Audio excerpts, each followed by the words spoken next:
12 ربیع الاول کو میلاد منانا درست ہے کہ ایسے کرنے سے نبی سے محبت اور جنت ملے گی؟ نہیں ملے گی، نہ نبی صلی اللہ علیہ وسلم سے محبت ملے گی نہ جنت ملے گی۔ دلیل اس کی یہ ہے کہ یہ کام نبی صلی اللہ علیہ وسلم نے خود نہ سکھایا اپنی امت کو، نہ صحابہ کرام نے کیا ہے۔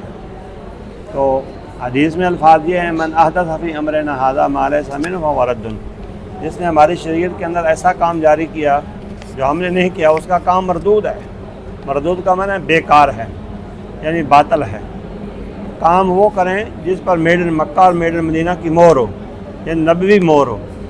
تو جو نبی نے کام نہیں سکھایا وہ کیسے دین ہو سکتا ہے؟ کیا ابو بکر، عمر، عثمان، علی کو جھنڈیاں لگانی نہیں آتی تھی؟ آتی تھی۔ جو ہجرت کر سکتے ہیں، جہاد کر سکتے ہیں، وہ گڈی پتنگا کیوں نہیں اڑا سکتے، جھنڈیاں کیوں نہیں لگا سکتے؟ بات یہ ہے کہ یہ چیز دین تھی نہیں۔ چلو ایک دفعہ 1 منٹ کے لیے ویسے مان لیتے ہیں تاکہ ان کو مسئلہ سمجھایا جا سکے۔ اگر یہ گستاخی ہے نہ منانا، پہلے بڑے گستاخ تو صحابہ ہوئے، ان کو کہو گستاخ۔ اچھا وہ نہیں تو تابعین، تبع تابعین۔ چلو اپنے امام کی بات کرو، ابو حنیفہ کی، اس نے کتنی بار منائی ہے؟ جو دونوں گروپ بریلوی اور دیوبندی فقہ حنفی کے مقلد ہیں، بریلوی تو یہ مناتے ہیں سارے، ان سے سوال ہے کہ اپنے امام ابو حنیفہ سے، امام محمد سے، امام ظفر سے، کسی سے امام سے ثابت کر دیں کہ اس نے منائی ہے۔ نہیں منا سکتے، نہیں ثابت کر سکتے۔ فقہ کی کتاب میں بھی اس کا کوئی دلیل ثبوت نہیں ہے۔ قرآن حدیث و دور کی بات ہے، فقہ کی کسی کتاب میں اس کا دلیل وجود نہیں ہے۔ تو کیسے دین ہو گیا؟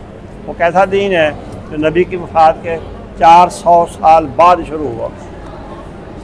کیا اس دن روزہ رکھا جا سکتا ہے؟ روزہ نبی صلی اللہ علیہ وسلم کی پیدائش کے دن رکھنا سنت ہے۔ سوموار کو، جمعرات کو روزہ رکھنا سنت ہے۔ آپ سے پوچھا گیا آپ سوموار جمعرات کا روزہ رکھتے ہیں؟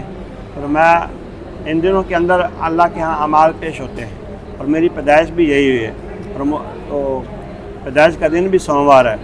تو میں چاہتا ہوں کہ میرا عمل اللہ کی بارگاہ میں جب جائے میں روزے سے ہوں۔ تو ایک ریزن تو یہ بھی ہے کہ آپ کی پیدائش ہوئی ہے، ایک اللہ کے ہاں اعمال پیش ہوتے ہیں۔ تو جو روزہ رکھ سکتا ہے روزہ رکھے، افضل ہے۔